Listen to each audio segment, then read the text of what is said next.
14. Do you know? Stop there, buddy. Can't figure it out. Mama ain't gonna chew her cabbage. I just see if that light goes back. I say, you ain't gonna chew your cabbage twice. Better work. Okay, Mama. It's still November 3, and you were starting to tell about you finished Bunyan West's family, and you were starting to. Well, how much did that thing get? What I started to tell? It began. What you said, Bunyan West didn't live too far away from you. From me? Right? Yeah, where he lived over at the edge of Dawson County in a hollow. You said. Yeah. Now was it a very isolated hollow? Oh, well, sure, it was isolated. He's the only groundhog over there. It was 3 miles.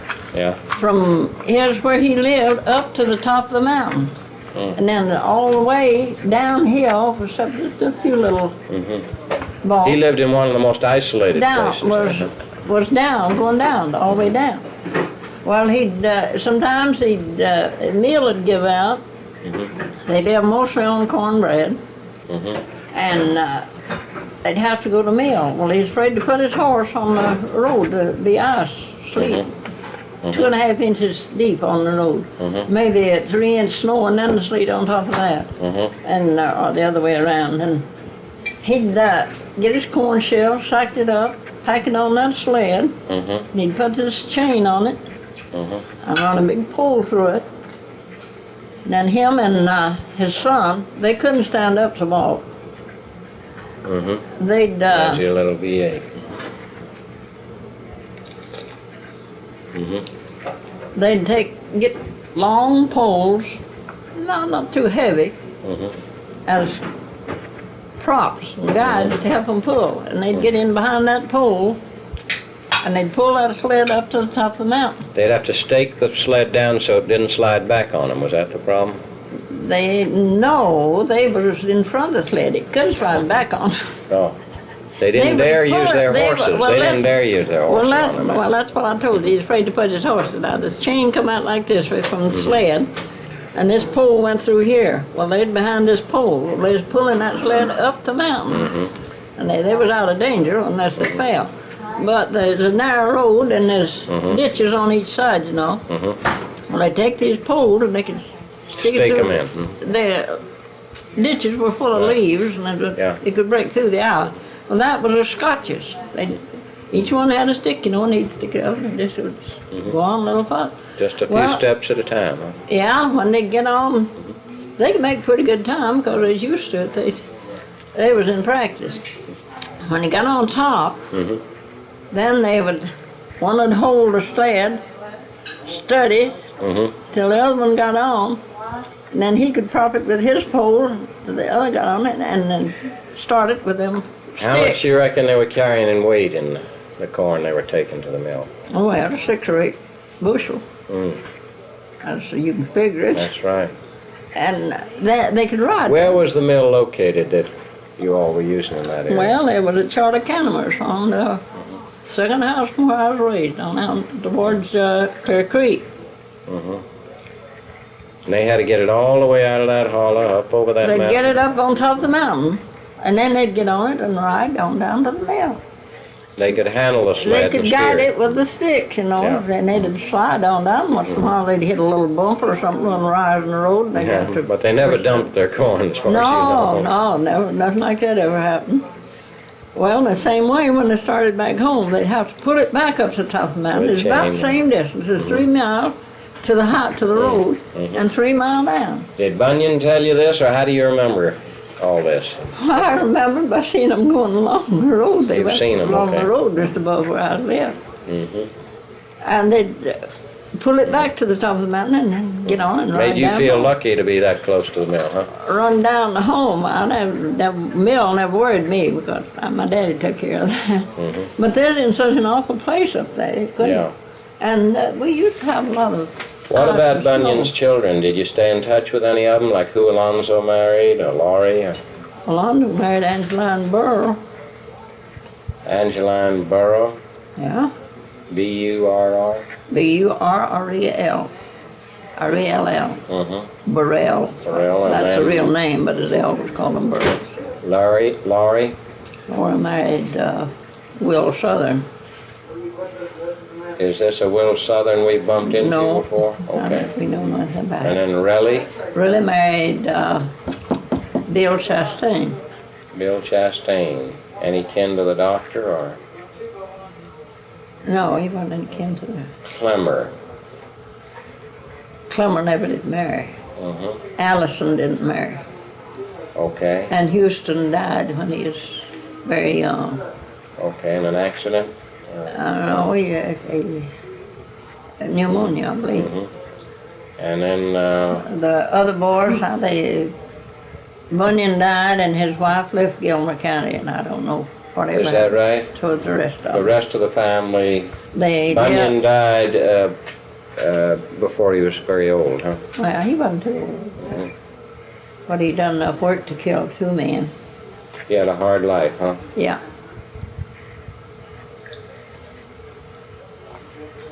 You know if his wife remarried? No. She left the county with Yeah. the rest of the children, huh? Yeah, she left us. She went. You don't know where they went, do you?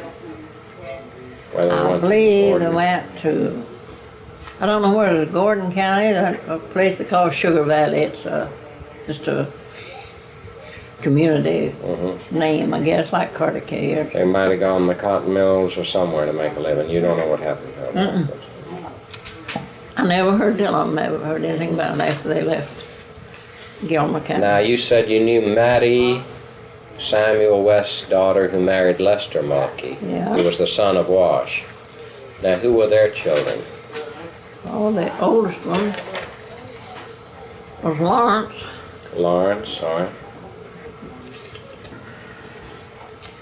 And Leslie.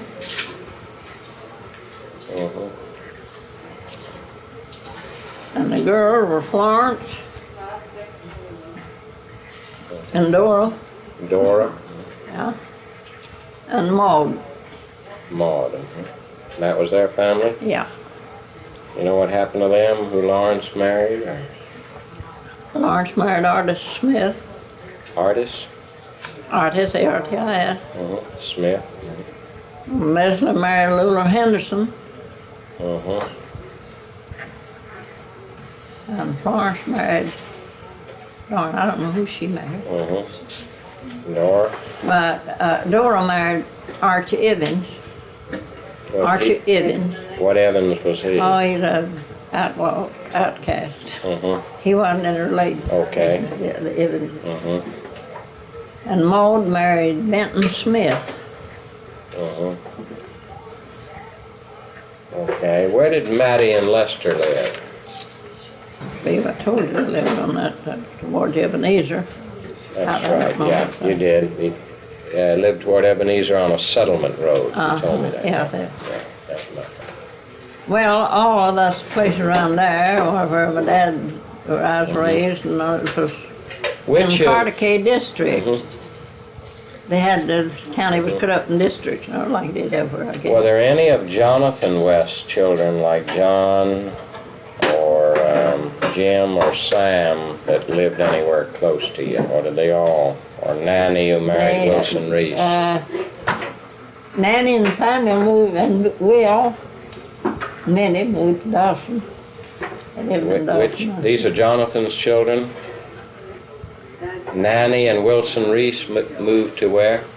Dawson County? Nanny and Will, now let's see who you I'm talking. speaking of Jonathan West's children. Oh, I don't know. They lived, John West, married Maggie Pence. he moved to Gordon County. And I don't know, Burge went to Texas. He married in Texas. Yeah. And Magnolia went to Texas. All right. And She married Joe Anderson, a doctor. But you thought they went to Dawson County. You think they went to Texas? They went to Texas. I know they went to Okay. Texas. All right. But I think there's one of them I think lived in Dawson County. Mindy married Lester Anderson. Linda married Lester Anderson, and you think they went to Dawson? I think so. I'm not sure whether. Then did any of Jonathan West's children stay around Gilmer much or not, where you knew them? Not that I know anything about. They all left there after he and their mother died. Whose story was this, is what I don't Well, understand. that's mine. I'm telling it. And I didn't make it, but it happened. Okay. He sat down to eat, and he took himself a coffee. And he said, you know, there's not half the people in the world, or half the women that knows how to make coffee. He said, and Aunt Al said, do you know how? Yes. And I'll tell you, when I make coffee, I make coffee. And when I make water, I make warm water. Now, this was who was doing the talking? Pink Golf. Pink Golf. He took some of his coffee in 2 weeks. Yeah. And he didn't, and then... Who was Alice? Aunt Al, Mulkey. Okay. And he went somewhere then for dinner. And they poured him a cup of coffee, and he's a kind of a funny fella. He was on to act smart. And since he's a preacher, he thought he could get by with it, I reckon. And he took stuff of the coffee, and he just set the cup back in the saucer and set it down on the floor. And Uncle Ben said, why did you do that? Well, Brother Mulkey, it was so weak I was afraid it would fall off the table. And I said, if it had been me, he'd have put it on top of his head and asked him if it was too weak to burn. I was him. He'd do things like that. He just an old crackpot sometimes. But Pink always wore the breeches. He was a rough one, huh? I mean, gosh. Well, they told me, I never did see it happen, but they told me that people told me they'd seen him slap Charles Landon. Just slam him against the wall. But he's a strong old ox. And he was rough on him. He told Dad once about going there, about going in on this in the kitchen doing something. Charlie and Annie is the oldest, I believe. And I got that wrong on the paper. Just changed it around. Donnie's the youngest. And Donnie's the youngest. he went in there to fussing, and he said he just slapped one of them against that wall and one against the other. Left them lying there. Told them when they got to behave as if they'd get up. How big of children were they then, do you They were think? about grown by those. They were big ones. And he didn't care. Was Pinckney Goss a very big man himself? Yeah, he's big, strong, heavy-set man. Always great big old. And he spoke in a And he booming voice. wasn't overweight. No, I mean he wasn't fat. Just well built, Just strong. Strong built. Somebody. Did you say somebody said he was like a mad bull in a... Oh yeah, in the toy shop. Yeah, he was. He could act like one. He used to borrow money from my daddy. I don't know at the times. He'd come there and borrow $100. And I'll pay you back. He'd make a note. Start like this. One day after date, I promise to pay A.K. Mulkey. No, he wouldn't put it one day. That's why they usually wrote notes. But this 6 months after date, he'd tell you want it for 6 months. Or if it's 12 months, it's 12 months after date. About 12 months is out, old Pink would come. He was prompt to pay, huh? But I heard Dad talk to Mother one day, and she said, well, Pink's pretty good to pay. He said, yeah, but I don't like his way of doing it. He said, he robs Peter to pay Paul. He borrows one man to pay back what he borrows else. He was farming on the side too, I assume, besides preaching. Farming. So he used some of the money to keep up his... Yeah, well, he liked to buy nice, good things, you know, and dress pretty well, and he'd need a little money to buy him a new suit or something. He'd come and borrow it. Then he'd go when the note was due, the first note was due, he'd go to somebody else and borrow it. He could borrow money anywhere he wanted to. He was that honest. He would pay, but Dad said he robbed Peter to pay Paul. Did the preachers generally dress a little better? Oh, yeah. Most of them did. Some of them didn't. Now, what was his appearance as a preacher, since he was a handsome, big man? Yeah, handsome, bad, and they had, but I never did like his eyes. His eyes were beady, looked more like a mink than anything. This little kind of scrunched up eyes. What was his preaching style like? Big noise, nothing to it. He just get up and yell, and come out, and I've been sitting in church and listening to the priest have a baby asleep. Baby be asleep in my arm. He'd go talk on the I kid would jump and yell like a wildcat. Wake up sleeping babies. Yeah, he waked them up. How about the West? You heard Uncle Jimmy West preach. Were they generally well dressed too when they were preaching? Well, no, Uncle Jimmy West, I don't remember ever seeing it, but I've heard Grandma West tell about him going. He'd go to the field on Saturdays. They had preaching Saturdays and Sundays. And he'd go plow till 10 o'clock, and had the preaching service was at 10 o'clock. Well, he'd go to the field and plow till 9 o'clock. In the summertime, you know, he'd give him several hours in the cool of the day. And he'd come in and wash his face and hands, like with his neck and ears, button his shirt, and go on and preach with his shoes that he plowed in, and he did dress up. Granddaddy West now, she said she never saw him dress up to go to church. He might only change his shirt, you mean, but otherwise go in his work clothes? Yeah, well, yes, sometimes if it's real dirty, he'd change his shirt, but the rest of his work clothes and his shoes he wore to church. Just get up and preach and go on back home, go to work again. But Pinckney Goss was of another generation. Pink had, he was so straight, he looked like he'd swallowed a ramrod that had bent the wrong way. And he strut around like a, judge, and he wanted everybody to think he was it. He wanted to look dressy and things like that. What was the... But there wasn't much to his preaching. There wasn't much to his... What preacher most impressed you in all the years? Which? Of all the preachers you heard, did any of them impress you the most? Well, yeah, some of them that I like to hear better than others, but I didn't know. I just listened to them, and that was all. I didn't... It's a little bit of wind in most of them. Oh, yeah, a lot of them there was. There's two West boys. Men, Sam and Jonathan. When whoever preached, and then they'd get up and they'd always have a stir up, a bunch of shouting, they'd sing, it's a house full of singing. And somebody'd have him get to shouting, and they'd be shouting all over the house, and this two old men would start out.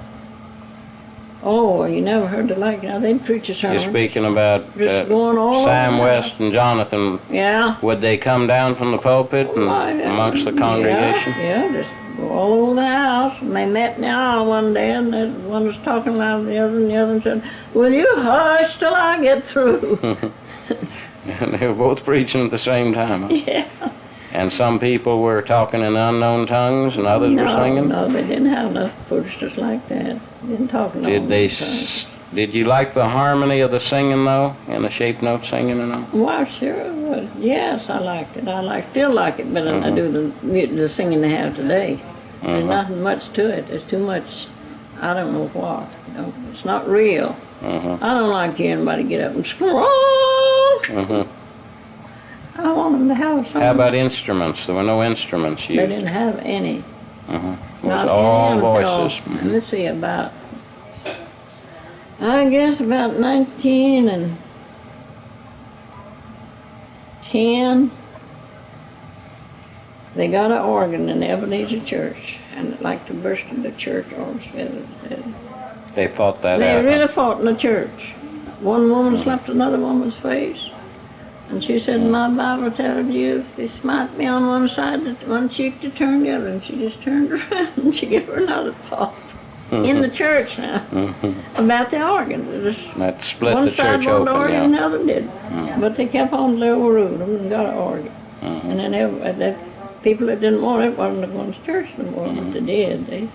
They liked the organ after they found out that it's more to it than they imagined it was. Well, there's still some good shape note singing at those annual singings. You heard it once, didn't you? Yeah, once or twice we've been back there. Yeah, they have. But they've used instruments too, haven't they, in recent years? I guess I don't remember. I'm trying to remember if we didn't. Wasn't too many people that could play the organ. There wasn't any. No, I was meaning whether they used any string instruments in recent years. They don't have any of them. They don't. I don't know. I don't think they have any pianos in the churches up there now. I know anything about it. Maybe they do down at Price Creek, below in Pickens County, right at the edge of Gilmer, Pickens. Which families went to Price Creek Church at that time? Well, none of us until after Gus and Jane married. He went there to Price Creek all the time. Because it's close to where she lived. But they went. He used to go there sometimes. When my sister taught school at Price Creek once, I've been there to church. Now, as far as you know, besides the Ebenezer Cemetery, is there a cemetery at Clear Creek with a lot of the people that you knew? Oh, yeah. In it?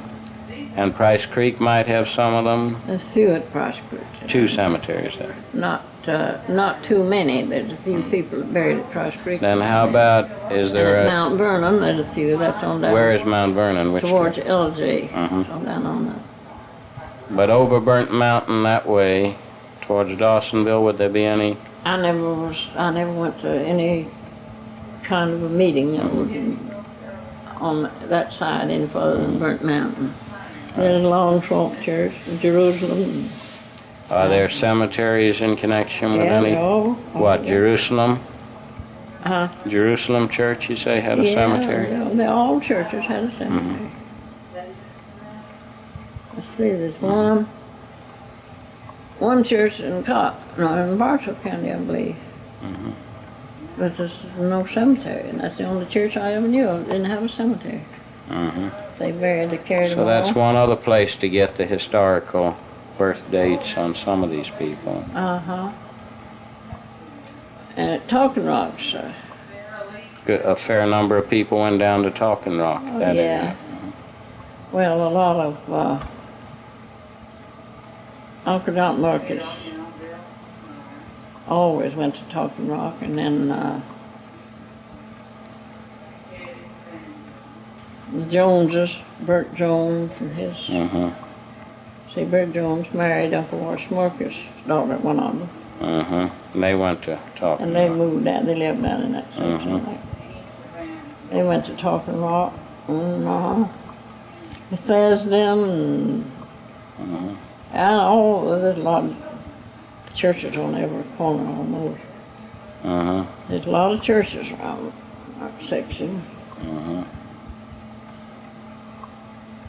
And people, after they got cars, they could go further to church. People couldn't go any further than they could walk comfortably enough. In your own family, was Alto the first one that bought a car? Charlie was the first one bought a car. Yeah, what did he buy? Do you remember? He moved to Cobb County.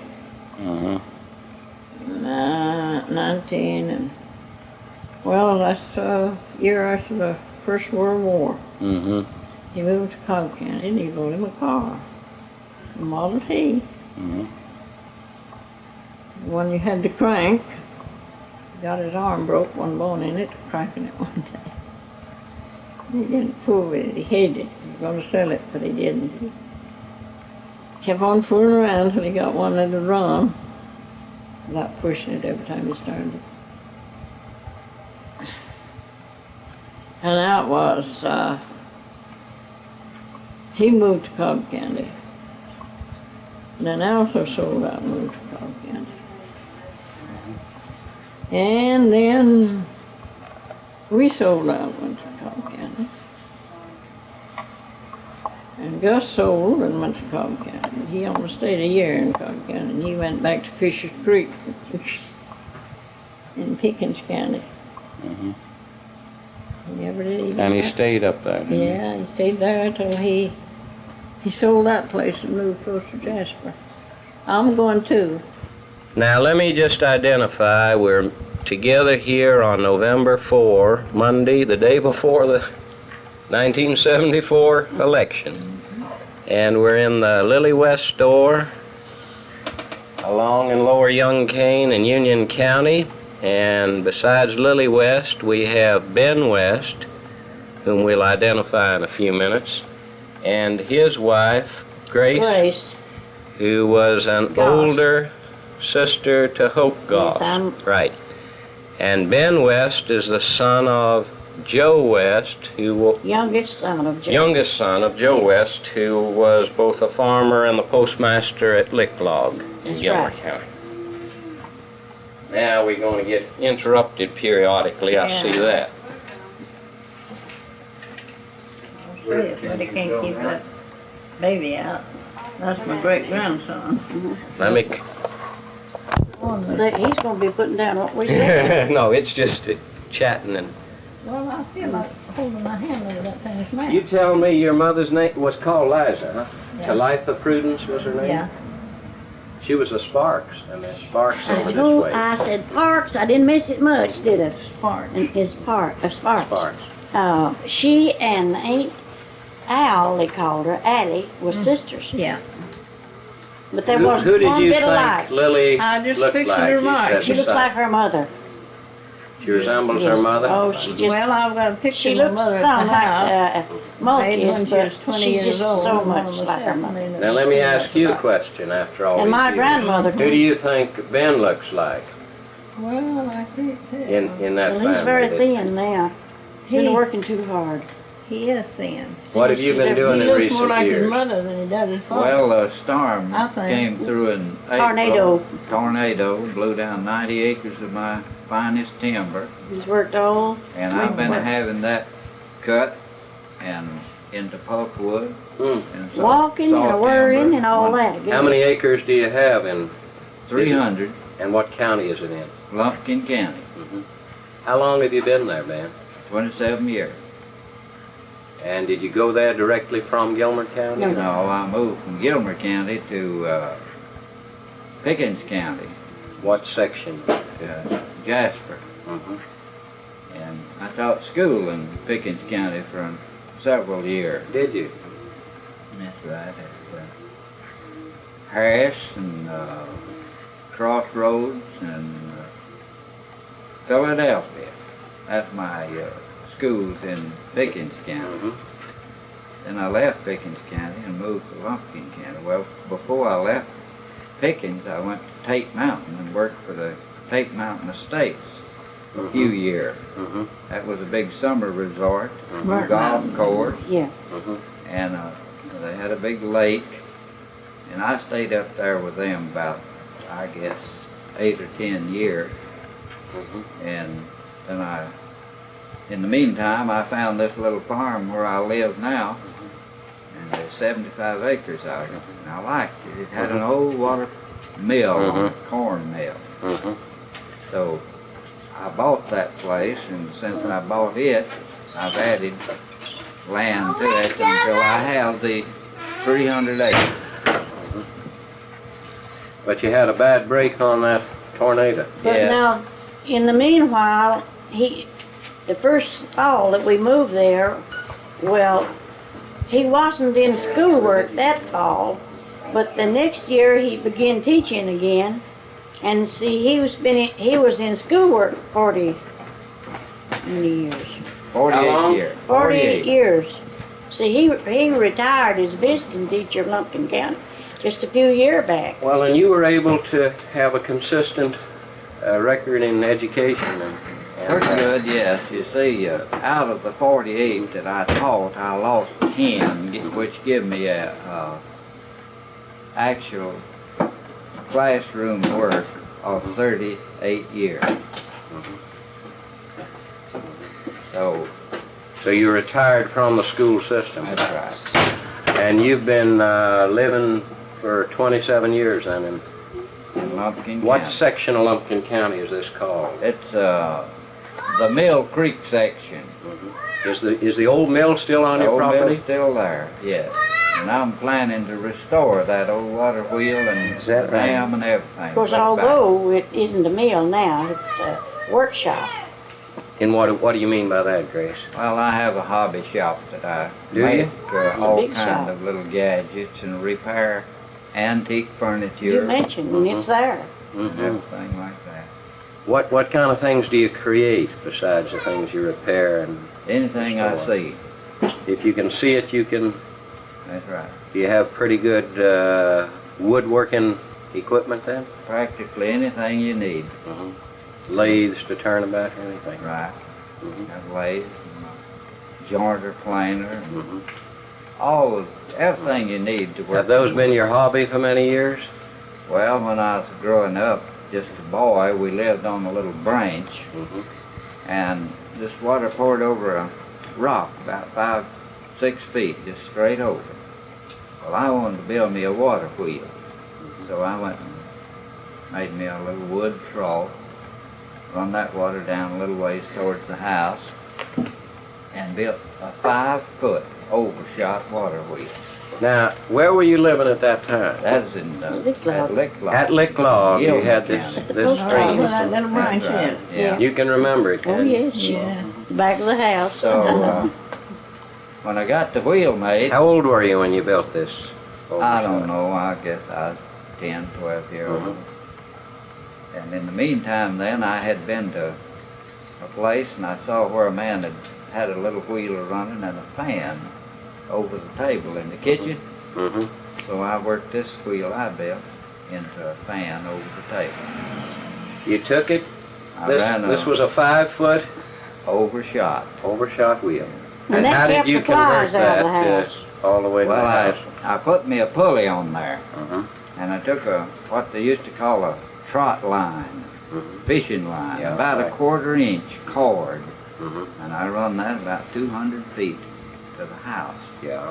and had a pulley over on Yeah. this fan over Yeah. the table. And when it was hot weather, we'd sit down at the table Mhm. there and we'd just have that. I had it running in ball bearing, or well, it wasn't ball bearing, but Yeah. it was a bearing that didn't make a noise. Yeah. And we'd sit there. How old do you think you were when you converted it? 10 to 12 when you built the I water was wheel? around 12, I guess, something like Yeah. that. So you always were. Did you take after your father? Anybody in that respect to be that mechanical? Not No. that I know of. Mm-hmm. Just picked it Oh, up. But what all else the West did you could do create? that that I know of. I mean, always his did. I house. never knew any of Yeah. them to do Well, anything like that. Well, John West. That's very Jonathan inventive, yeah. West. son. Arthur and Weston He ran a could do sawmill. things. Yes. Well, my brother Arthur he was good in iron work. Yeah. So when I got on up older, we had a little blacksmith shop. He'd shoe horses, Right at Lick Log. pretty close by. So Is he'd that there? do the mule shoeing and the Mhm. iron work, and I'd do the woodwork. We'd probably rebuild a wagon wheel or a whole wagon, Mhm. and I'd do the You woodwork. could build the, say, the wheel and the spokes, and then he'd put the iron tire on That's it. right. And I've always just loved to work in wood. What other things can you remember from your youth that you... Now that's a very unusual thing. How did you cut it off and on at the house? Well, I had another little cord that ran from the house to a little gate over the wheel. And I'd pull that cord and it would raise the gate and the water would spill out before it got to the wheel. That's called That was breast like a style, trip you yes. had close by the house that would throw it way down at the stream. Mm-hmm. That's right.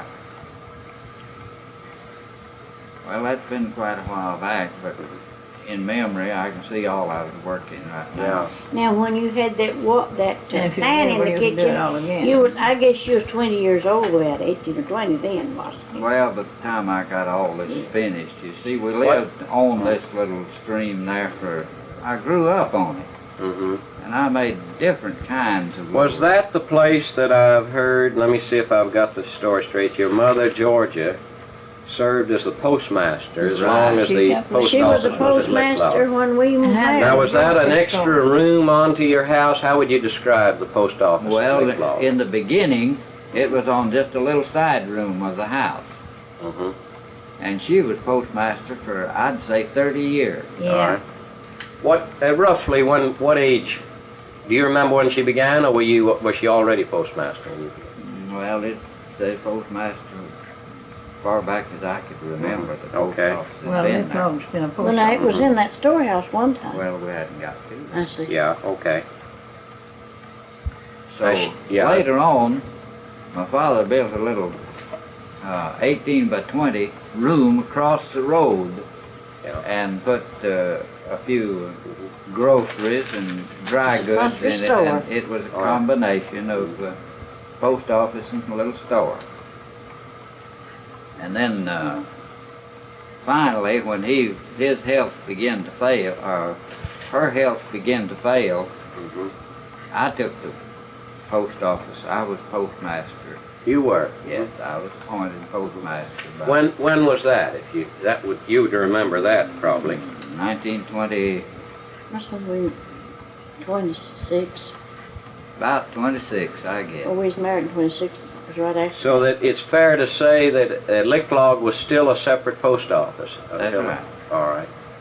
And you took it about 1926. how long did you hold it? Oh, I don't remember.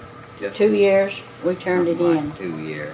Mhm. because we left there after 2 years. Then I resigned as postmaster at the time, Mhm.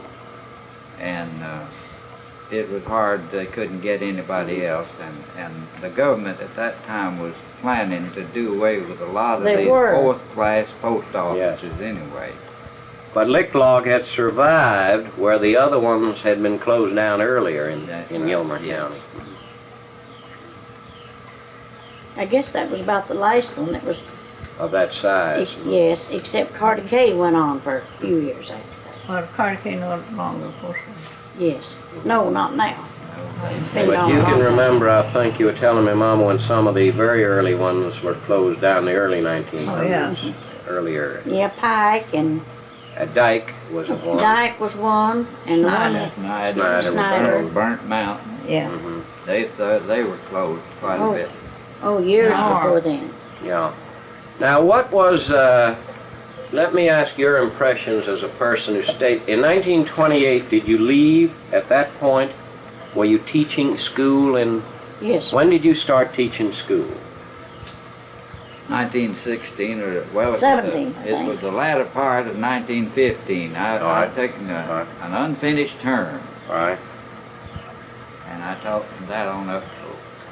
And then you moved to Habersham in, No. no, where'd you move to when you left? When I we still married, stayed in Gilmer County. I didn't leave Gilmer County, All right. but I moved to school Mhm. that I was teaching at Pisgah. What? At Your first Pisgah. school, was that it? Pisgah, How do you spell that? Pisgah. All right. Mm-hmm. That was your first school. That's the first school I Pisgah. taught. And then you taught at other schools in Gilmer. What were some of those in Gilmer that you taught? Well, that one there near your home. Alto Mm-hmm. was the first one, I believe, Mm-hmm. and I taught a good many years at Alto, being at my home school, you see. Were these one-room schools at this point, or were they larger at that They was stage? one room at that One time. room, one teacher. One room and one Would you teacher. give At me that your time. what And were the some big maybe ones, yes. humorous experiences or interesting ones of the early years of discipline? Or I've heard Lillie describe them from a student point of view of some of the wild Well, I carry-ons. don't know. There's one little incident that my boys always got a kick out of me telling. Mhm. The first school I taught was the lady teacher had been teaching there, and the boys got so rough they run her off. Mhm. She just left and quit school, and her father had been my teacher, and he came to me, Fletcher wanted me to Petty. go take Don't tell the to name. school. That was Mr. Fletcher Petty. Mhm. I knew him. And I told him, I said, no, I don't want to teach school. So, Got another visitor here. That's Horace. Well, I'll say. Look who's here. Horace Mulkey. I knew it, I knew it. Oh, you knew what? I knew if we kept this machine on, Horace Mulkey would show up. Yeah. Family reunion. How you doing? Good to see you. You No, recognize no, he don't Goss know here? me. He don't know me. How are you? Fine. Do you know me, Grace? We just had Horace Mulkey. Martin walk Van in the West. door. Yes. How about that, huh? How you getting along? I wondered who it was from County. And look who's here, huh? How are you? And there's Evelyn. Yeah, I hadn't seen you in 100 years, nearly. Well, it ain't got to ask me about it. You talk about, look who you, I brought them all in, look who we got here. Let's look at that. This is, I had it figured So out. Evelyn, you remember me. Well, My old sister. I know you're Grace. That's right. So good to see you. Yeah, you were. Lily, how you You're doing? right. We met y'all before she got to love you. how about that? Now brother and sister gonna finally say hello after everybody else, huh? You known me, did you? Yes, I knew you. I wish you'd do something about this road construction down here. We've been late an hour and a half coming up here. How could that be? Where was it? Down towards Atlanta, probably. Smyrna. Canton. Well, I'm telling Coming up the hill from work. my ring. From Ball Ground, I guess, on up even past Blue Ridge. Well, And y'all we- come through Dahlonega. Huh? Y'all come That's what I told Yeah, Horace we a got while to go back ago, the other way, and though. Yes. when we came Salt Yeah. Road. Very loose, sort of. How's Dahlonega getting along? It's done fine. It's improving. You know, we're having gold rushes up there and everything Gold like rushes? that. Oh, Dahlonega, he's telling me about gold rushes, but but gold rushes. We've been having them ever Digging since in here, panning in. 50s. Yeah, but in the what they 50s. have, you know, it's a fast. But it of course in gets the better every year. 1850s they had better Yeah. ones. They And had the they real ones. made That's right. over 5,000 But you know, they're people. rebuilding this year old Oh, mint, gosh, y'all. Yeah. the old, He old motel back. See what? Down the Allure. I'll get it right in. Let me cut this off and move it. Now, Ben, I believe we were, when the crowd came in, Uncle Horace and Aunt Evelyn have just left. But what we were talking about was you were telling the story of your first job teaching school. Do you remember what school it was? Yeah. Pisgah. And you said a girl had been run off there by the boys, the previous school teacher. Yeah, it's working. Yeah, Mr. Pettit came to me and told me that Dora, his daughter, had been run off from the school up there. And since he'd had me in school as long as he had, he believed I could handle the job. How old were you then, would you guess? About 16. So I told him I didn't think I wanted to do any teaching, that I just took a teacher's examination for the fun of it, and I didn't want to be a Mm-hmm. teacher. So he insisted that I go, and he began to tell me what had happened. Mm-hmm. And the more he told me, the more anxious I got to go. So when he told me about this boy that was in school that would take his knife out and run his daughter out the door, Mm-hmm. I decided I'd go try. How much did you weigh then? 95 pounds. And so I went on up to this school, and at that time, Yeah. we had to go by and see the patrons of the school Yeah. and tell them we was going to teach. Well, Yeah. every time I'd come to one, Mm-hmm. they'd look at me and say, "You mean you're going to try that school?" I said, "Yeah, I think I will." Well, one old gentleman says, "Well, you just as well go back home." Mm-hmm. So I said, "Well, I'll try it anyway." So I did. I took the school, Mm-hmm. got up there, and I had never been teaching. I didn't even have a bell or a watch or anything. And when I Mm-hmm. got ready to call them in, I'd just go out and say, "Come to the book." Mm-hmm. So I hadn't been there but a day or Come to the two. books. That was it, huh? I hadn't been there but a day or two. So this boy, That's what they said, wasn't it, Lily? Grandpa West talked. so this particular boy, Let's see, Grandpa West, what was his name? Nathaniel. Yeah, that's right. But this particular boy came out there and got into some kind of mischief, and I warned him that he we didn't do that in school, and so there was some larger boys there, and they kind of egged this little fella up, Yeah. and so I told him to come on out. I'd have to punish him for what he had done, and The point you were at was you called the boys in with you didn't have a bell or anything. You said, come to the books. Go ahead. I done got that. Yeah. So I took the school over, and hadn't been there very long till this young boy that had given this lady so much trouble started some of his mischief. And I warned him that I didn't aim to have that kind of stuff going on in school, and that we all should be as one big family there and enjoy our school and get what we could out of it. But it wasn't very long till he was into trouble again, and I had to go correct him for it. And back at that time, we used a good hickory wit, you know. We didn't. So I had my hickory up there, and How thick around was it, would you say? oh, it was just about 3 feet long and not too big. So I told him to come on up. I'd have to punish him for what he'd done. And there was some bigger boys there, and they was kind of egging him up, making him do these things. And so they looked at him, and he looked at me, and I said, "Are you coming now, or do I have to come get you?" He said, "You'll have to come after me." So I didn't do anything but just walked back to him and took a handful of hair right in the top of his head and pulled him out on the floor. And when I did that, he already had his knife out. I grabbed the knife in one hand, took it out and put it in my pocket, and I gave him his whipping. And then when I got through, I took his knife out and handed it back to him and told him to behave himself now. And that was the last trouble I had out of that boy. And the bigger ones that were egging him on came to me at playtime and said they had to go home. And they did go home and never did return. So I taught the school, taught that term out. And they wanted me to come back for another year, but I thought I'd done so well I better not go back. Couldn't beat that record. Good. So 13 years from that day I went back to that school and taught the children of the children that I had in there at that time. And they knew me as well as their parents did the first time they saw me.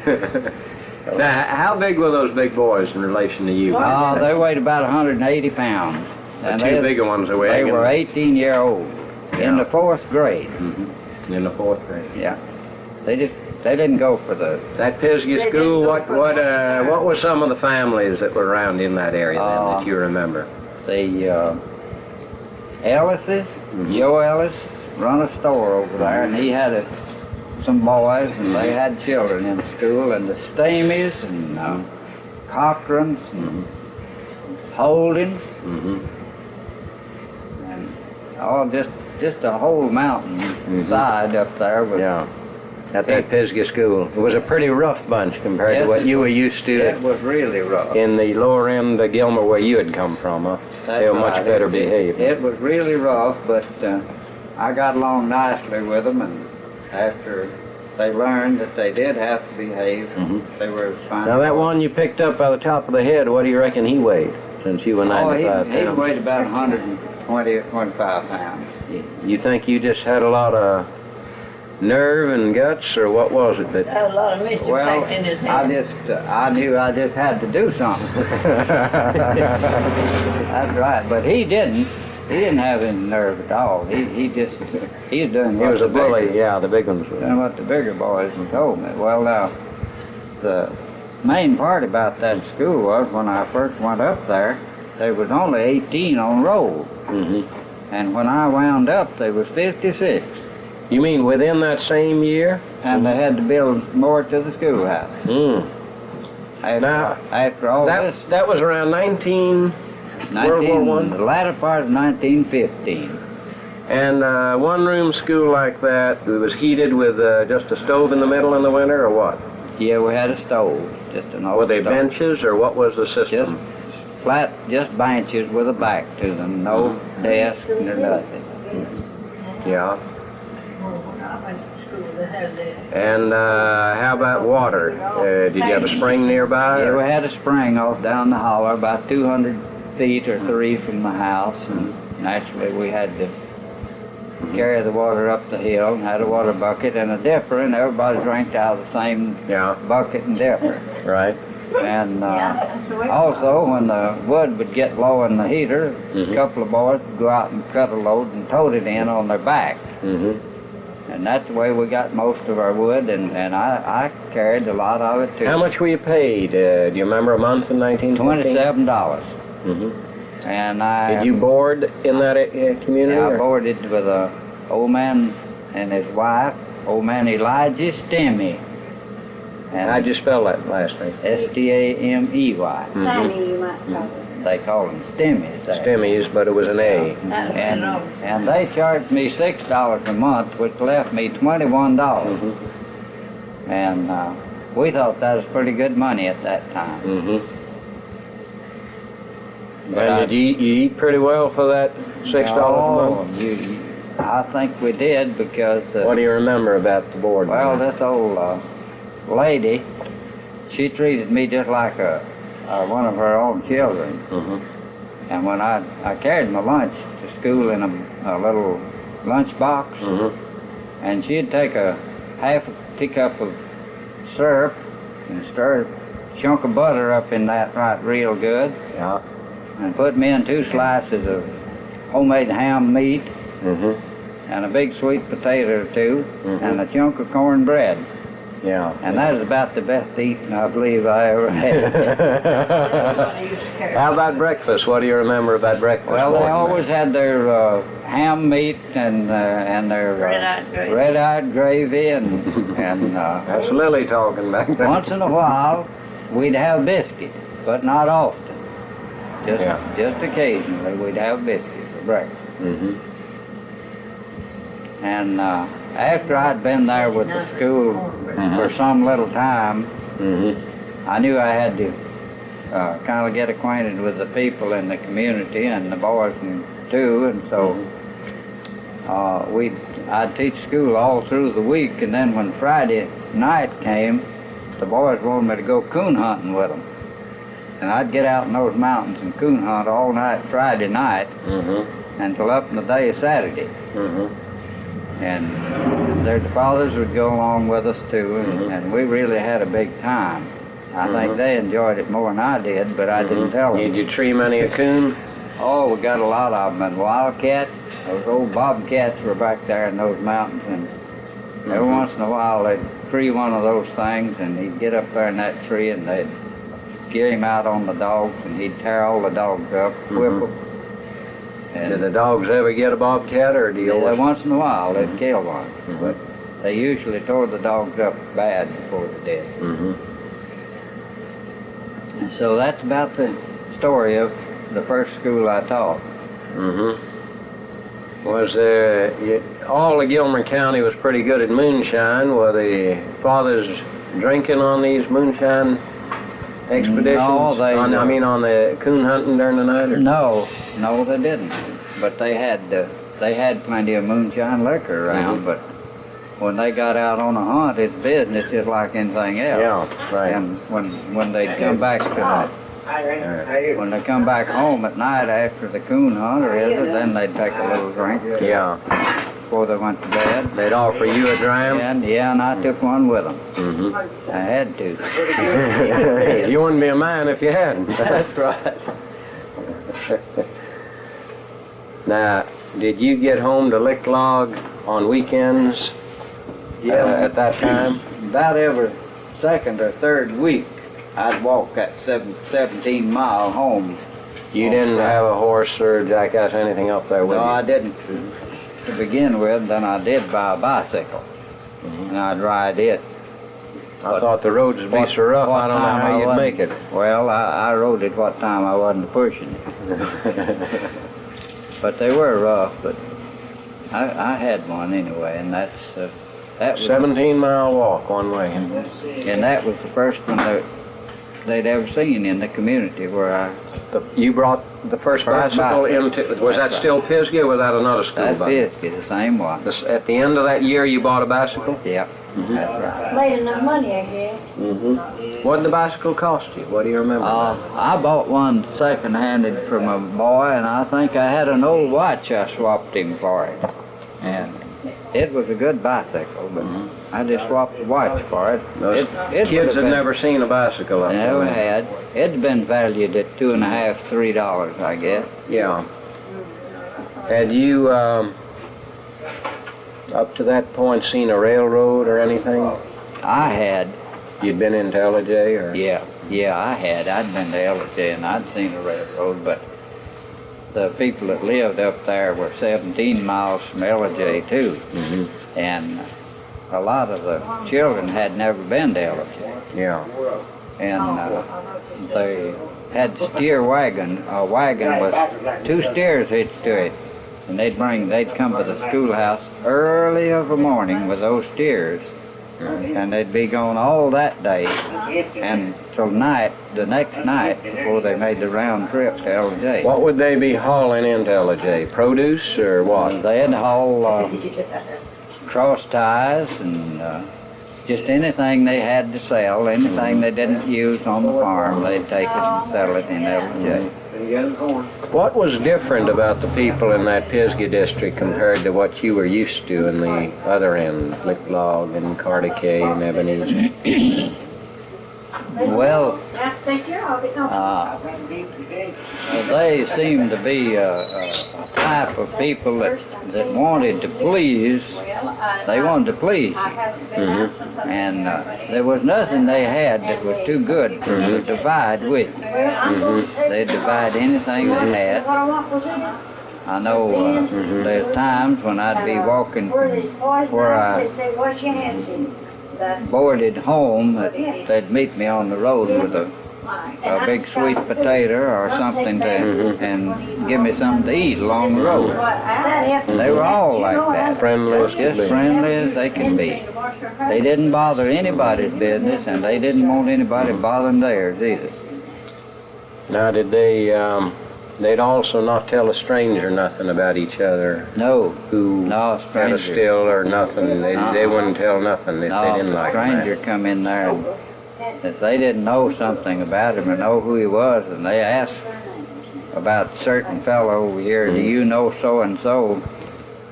And he said, I never heard of him. Maybe he's standing right there in that Right. crowd, you see. Yeah, right. But, That was typical. yeah. Now, when you were raised, the generation older than you was still very close to the Civil War.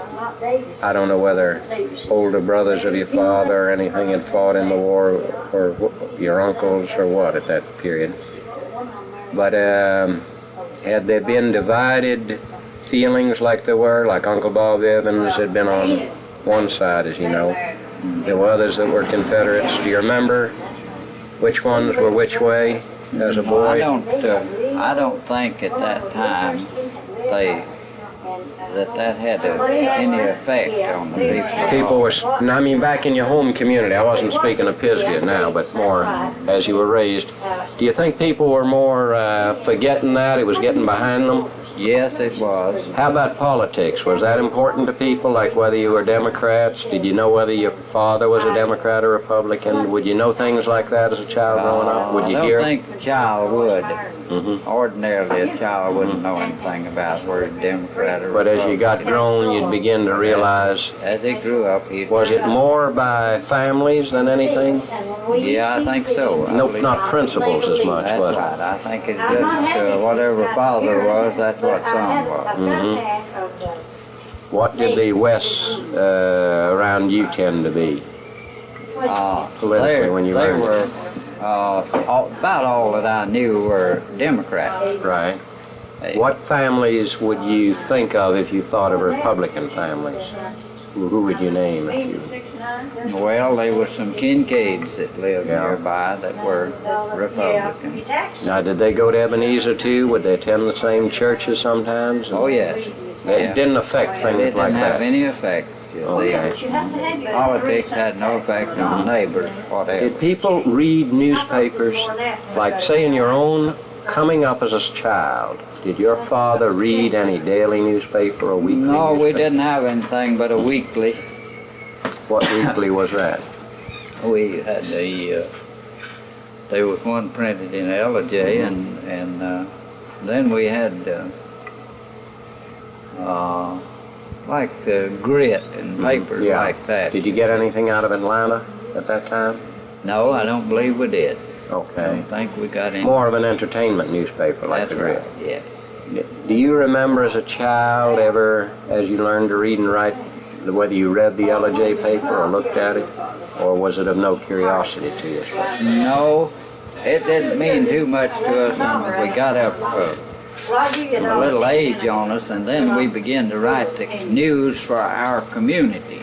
Do you remember doing that? Yeah, that's For what community did you write the news? well.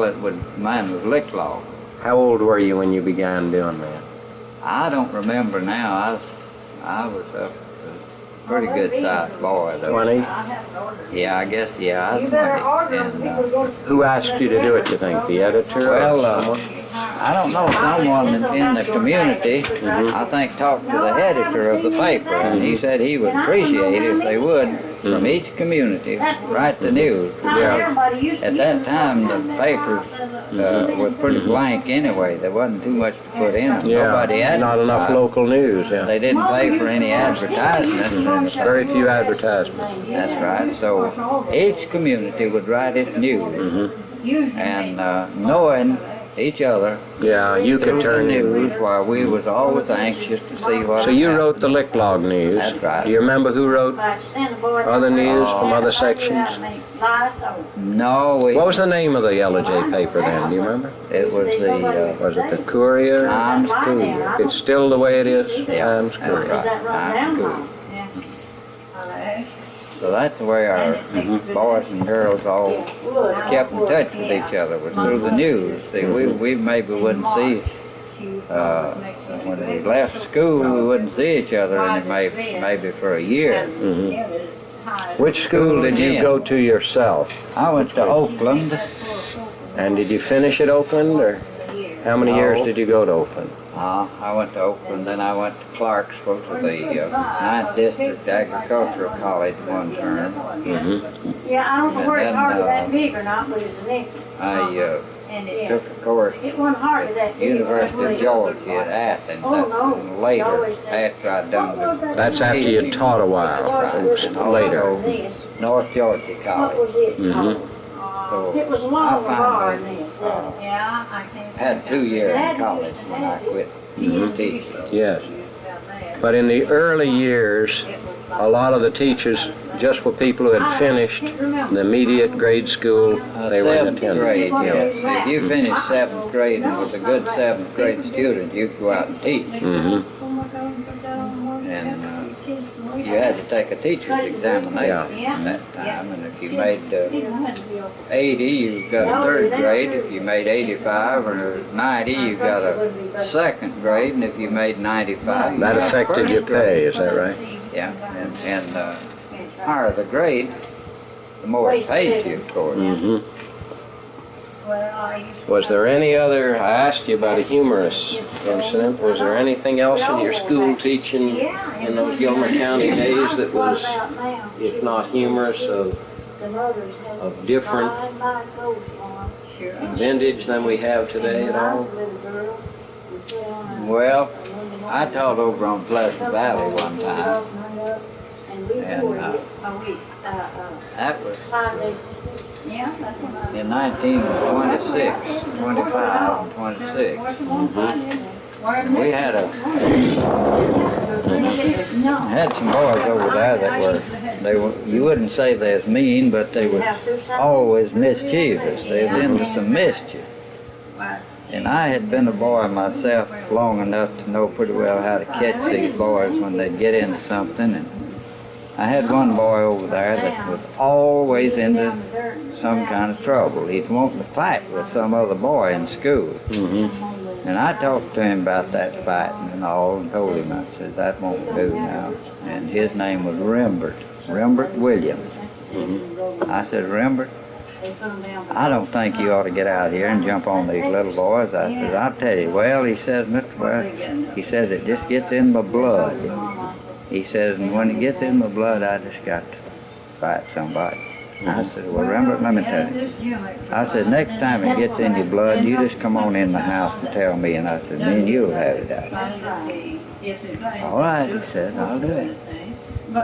So about 2 days after that, I was sitting at the desk grading some papers, and I saw this boy Rembert walk into the door, and he kept looking at me and sidling on up pretty close to where I was working, and he said, Mr. West. I said, yes, sir. Rembert, what is it? He says, it's in my blood now. He says, are you ready? I said, just a minute, Rembert. I said, let me get this paper finished first. And I just turned around when I got the paper finished, pulled my glasses off, and laid them down and started around. And he started out the door. He said, Mr. West, you're just a little too keen. He says, I don't believe I'll try it. Now, how much older were you than the Pisgah year at Pleasant Valley? Oh, I was a lot older than then. Were you 25 or that much? Yeah, I was 25. And how much did you weigh then, would you say? Well, I weighed 130-something pounds. And he was about your size? Yeah, he was a roughly? great big boy. He was a great big boy, Yeah. bigger than you, huh? But he didn't like you to be keen. No, I was a little too keen, he said. Yeah. He just didn't So believe by me. this point, it was probably past 1920 then, huh? Yeah, In- it was 25. 1925. But he turned out to be a good boy in school. Yeah. He didn't give me any more trouble after that. You said you met some of those boys that did give you trouble in later years, and they expressed their appreciation to you. That's right, they certainly did. I wish you'd tell me more about the woodworking interest you have now, and the kinds of. You say you can just about, you could see anything turn, spindles or anything, and you can copy a thing, is that right? Yes, I can copy practically anything I see if I just look at it. And the lay I have that I do my woodwork on now, you do it freehand. That is, you hold your chisel, you know. All right. Well, I can do a better job of work with that than I can with a duplicating machine. It's more smooth and it looks better and all, but of course it takes longer to do it. Have you ever done wood cutting per se, like wood sculpturing yourself? Have you ever Wood tried carving? carving? I don't Figures or- don't do too much wood carving. Have you ever tried your hand, like if you saw a wood carving, a freehand thing, not where you could use a lathe, you know? Did you ever try your hand at imitating like a figure or something like that, standing figure? Or... No, I don't do too much of that kind of work. Most of mine is just duplicating missing parts of like the back of a chair where one spindle's out. A fancy rung broke out of a antique chair or something. I had one lady brought a rocking chair in there to me, and it had the spindles in the back were turned, and they were very fancy. And there were 2 or 3 of them missing. And it took me quite a bit to do this work. But when the lady came back after it, I says, now lady, if you tell me, if you pick out the 3 or 4 of these that I put in there, I says, this job won't cost you one dime. And she looked at them and looked at them, and directly she picked out 3 of them. I said, well lady, you're wrong. I didn't do them. They were already in there. So she was surprised at that being done in that way. You pride yourself on your ability to duplicate precisely. If it don't look good to me, it's not going to look good to somebody else. I imagine now I've seen picture frames that are that way too, where they have ornate carving on them, and they need to be. You need to have a part just to fill it out, I guess. Yeah, sometimes I'll get one of those that are broken. piece missing off of it, and I'll inlay a piece in that, and then do the carving like it was before. You'll usually first put a block in and then carve it to Blank duplicate block, the. that's right. Now I had a lady sent me a baby bed the other day that had the drop siding on it, and one of the legs was half I was split and gone up about a foot from the floor. Right. And she wanted to know if I could make that thing a new leg and put in it, and I said no, but I'll tell you what I can do. I said I can just inlay a piece in this, and you won't know the difference. And she said, well, all right, if it'll do, just go ahead and do it. So I got that thing fixed, and you can't tell even where I put it in there. What kinds of wood working gives you the most pleasure? In particular? Yeah, I think my turning lathe is the most fascinating work that you can do at all. Of course, I enjoy taking some kind of a job that looks a little impossible. I enjoy making it look like it ought to look. Right. I had a What was the most difficult one, you think? The biggest challenge you ever had? one of those $650 clocks that had been bursted open. It had been Ornate wood carving on it? right. I put every piece of that thing back together and refinished it so it looked like a new one. I had another lady brought me a chest of drawers, and they were broken up just in pieces. And when she brought them into the shop, she had them in her arms like stove wood, piled them down in the floor, and asked me if I could fix that thing. I said, I don't know, I guess I can, but it's going to be a pretty good job and take a good little bit to do it. And she said, well, if you can fix it, I want it done. So I went ahead and worked on that. When I got it finished and called her and told her to come and get it, she looked at it. I showed it to her. I said, there's your chest of drawers now. She said, no, that's not my chest of drawers. I said, well, it's the one you brought here, but it's not in as many pieces. And it took me a good little bit to convince her that that was her piece of furniture. But she enjoyed having it done, though. It was really nice. For how many years now have you sort of made this your vocation? When did you retire? About 58 to 60. And have you kept yourself pretty much busy with wood? All the time. All the time. I'm not working at something else because, of course, Did you lose some timber that was like extremely like black walnut or some other expensive kinds of timber? I had quite a bit of maple and curly maple that was blown down, which is very expensive. Do you like to work yourself in curly maple? Yes, I do. I certainly do. You can turn out some of the prettiest stuff, and it'll take a nice finish. Curly maple will. You know, banjo necks are made out of curly maple and all that. Do you ever create musical instruments? No, I don't. Have you ever done parts for a man who does, or do those fellows do their own work usually? Well, I have rebuilt some broken up Necks or something like that? Yes, that's right. Rebuilt them.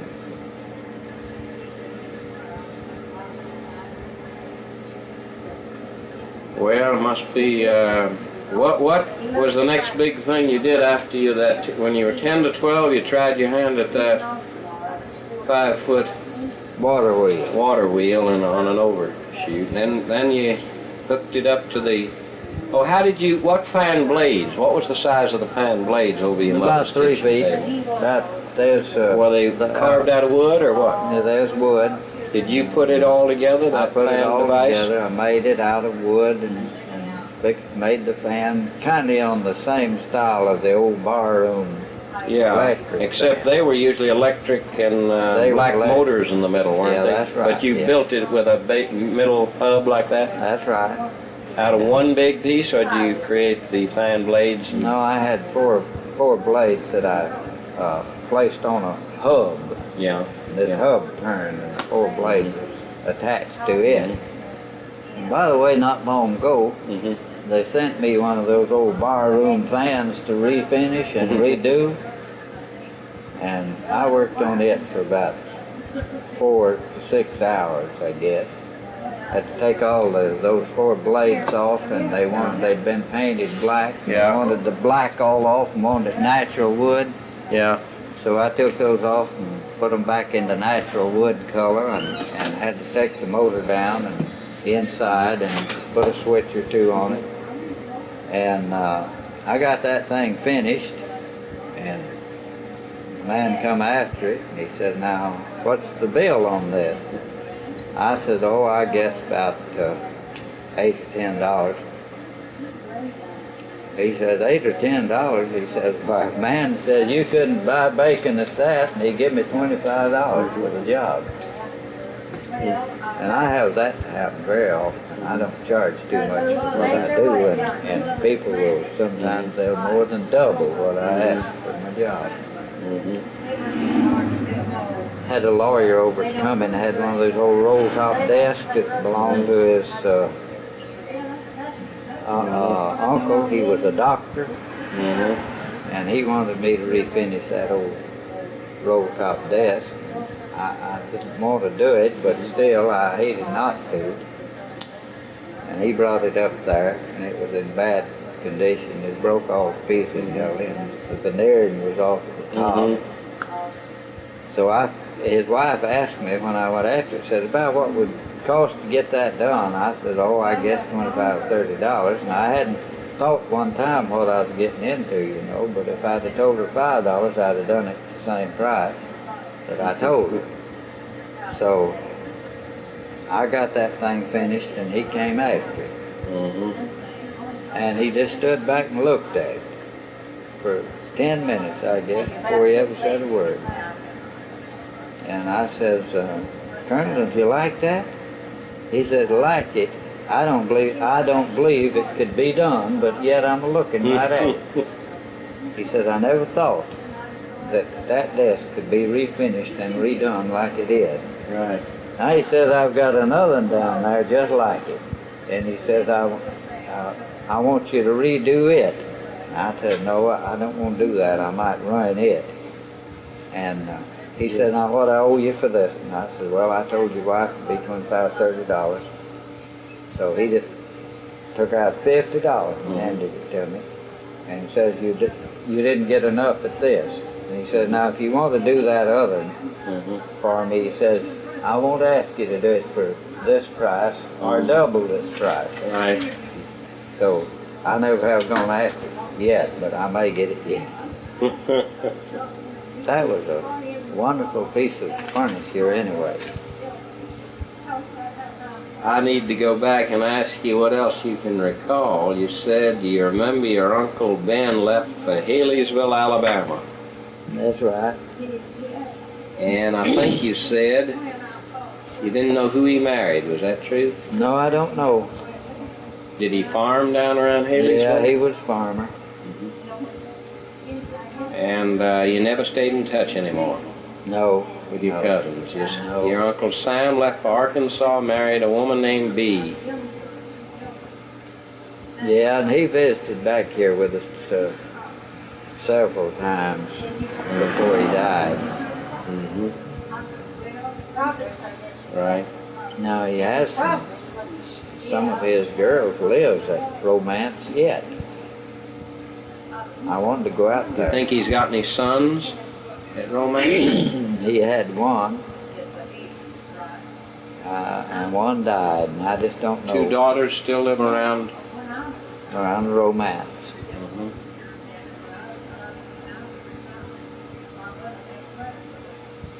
Now about 3 or 4 years back, one of those girls wrote to the postmaster at L.J. wanting to know about the Joe West family.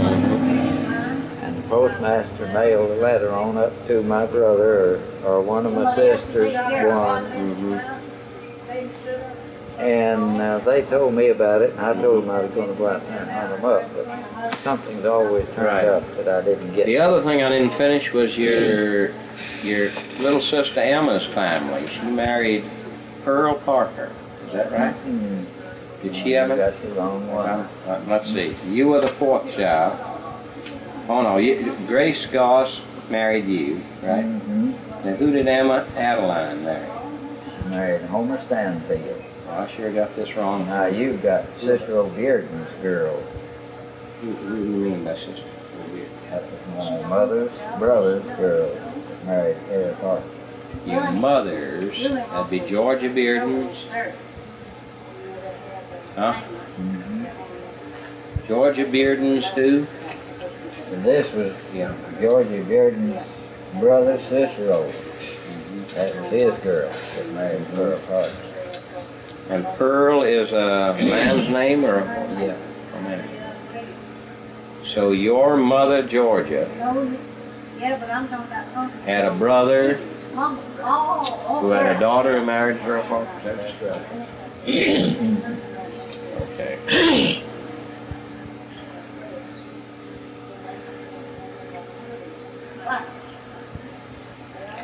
All right, Emma Adeline, who did she marry then? Homer Stanfield. Where was he from? Pickens County, Jasper, Georgia. And did they live down that way? They lived that way up to about 6 or 8 years back. They live at out near Dalton now. Until about 1970, and then they moved to Dalton.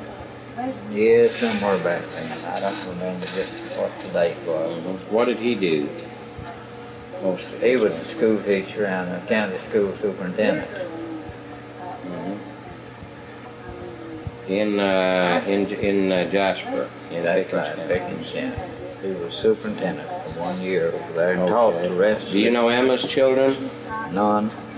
No children. She don't owe me that money. And not the workings. Homer Stanfield. Well, that finished that family off, and I had a mistake. This must have been Lily's memory of another Yeah, marriage. well, See, I'm putting a no on that. That actually Pearl Parker married. Now, Georgia Bearden's brother's daughter. Huh? What brother? What's his name? Cicero. And who was the girl? Cicero's daughter. What was her name? Minnie Bearden. Minnie married. Pearl Parker. Do you know your mother's family somewhat? Those Beardens, like her brothers and sisters. Yeah, I guess I know You have about a pretty all good of run of them. Her father. Let me see if I got. That would be Richard. Oh, her father was not Bluford. I was guessing who he was. Bluford was not. Who was he? Was he connected with her? He was, An uncle? he was Richard's brother. They had brothers, but Okay, but she was whose daughter? Richard's? that's right. Okay, Richard's daughter. They always called him Dick, you know, that's Right. his nickname. Okay. So Georgia Bearden, I'm just abbreviating. B-E-A-R-D. B-E-A-R-D-E-N. Bearden. Yeah, Ferdinand, right. Georgia Bearden. What was she in the family? Was she the first, second, third, fourth, fifth child? How many was there? Golly, let me see. Were there a bunch of them? Yeah, they was my mother, Who was the oldest? Aunt Josie, and I believe, Could you put them in order? no, I don't believe I could. You tried, the oldest. Well, I believe Aunt Josie was the oldest, Josie. and she married John Finley. John, Finley, F-I-N, D-L-E-Y. D-L-E-Y, okay. Now, she's not living either. All right. I fixed it. About 2 pounds. This was Richard, was the father, and who did he marry, do you remember? No, I don't. What her maiden name? Don't know my grandmother's no, Maiden name. Oh, wait a minute. It'll come to you. Place is a cantrell. Let me ask. Cantrell, okay. Yeah. All right. Do you remember Grandma Bearden, who she was before she married? Was she a Just Cantrell? Cantrell. What was her first name? Adeline. Adeline. Okay. Now, where did Richard Bearden live? Where was his place? It was, Then I think it was Adeline was her name. yeah, I know it was. Okay. That's where my sister got hers. It was up in Alto District, near Lick Log Post Office. How many acres would you say he farmed there? I think they had about 200 and over 200 Was he a acres. big farmer as things were? Yeah, you'd say he was at that time. What did he raise mostly that gave him that reputation? Well, the biggest thing they grew back then was corn, peas, beans, and they always sowed their wheat and rye for their own flour and feed. You were saying that you remember that of the famous West brothers, Sam, the oldest, made his own made shoes even for you. Is that right? Right, yeah. And he was like he was like a great grandfather to you, somewhat. Or was he? Yeah. Yeah, it seemed to be. But he still was. tanned his leather and made his Yeah, shoes. he made tanned his own hide. And he did it for the whole West brood, huh? Yeah, and anybody else that wanted to shoes. That was his occupation. He was a what you call it? A Cobbler. Yeah, it was a shoe. He actually made shoes. Yeah. He was a cobbler. Now, you remember calling him a cobbler because he handled actually driving of pegs as well, or because Yeah, he he- tanned leather and all? No, he drove pegs. He drove He pegs. made those pegs out of maple. Drove maple pegs. You remember all that, huh? Watching him work? Yeah, I watched him do it. How old would... This was the oldest of the group of which your grandfather, Ben, was the youngest brother, right? That's the Sam we're talking about? Not talking about the Sam who went to Arkansas. No. We're talking about this. All right, and he was a preacher on Sundays, okay. They're still. We need you too, you know? One No, mile. yeah, but we need you because you know some things we don't I know. get my pictures before I leave them now. Maybe Okay. you know some things I don't about these Yeah, people, we're talking about or the- maybe I could think of This Sam of the West made was the only, he was a cobbler. He drove maple pegs in making shoes. Huh? That's right. Sam, the oldest of the West I brothers. cut a many of maple pegs for my daddy. Yeah, well, Yeah, I used him, to cut them too. I'd go with him to get his peg wood. Yeah, they'd split out a little thin sheet of this Did they get curly maple, Maple wood. and then you'd take your knife and trim it down to a Sharpen it off, sharp huh? edge, and then you'd take a knife and just cut them pegs off like that. Now let me see. Say again how they do it. How would they go about making these maple pegs? See, let me just get this right here. Yeah, all right. Now, they go split them a thin piece of wood out of maple. Mm-hmm. How Just- thin would you say? in terms- Well, just about a fraction of an inch. Small fraction. well, it'd What, be a about quarter of an inch, No, about Oh. a 16th. A 16th, okay. Yeah, about a 16th of an inch, and this would be cut across the grain. You see. Yes. Well, you take your knife like this and make that side beveled and this side beveled and that left sharp edge. Yes. All right, you take your knife like this right here, and then you'd split your peg down. They split easy. And first thing you know, you just have a pile of them. Right? You had beveled the end of To make one them that was sharp. about how long? And a little over an Well, inch in Well, it length? all depended on the shoe. It depended on the shoe. Bottom They end. run anywhere from The a half. lasting pegs were shorter. Yeah, they run anywhere from a half inch up to a full inch, I'd think. Yeah. On some of them. Okay.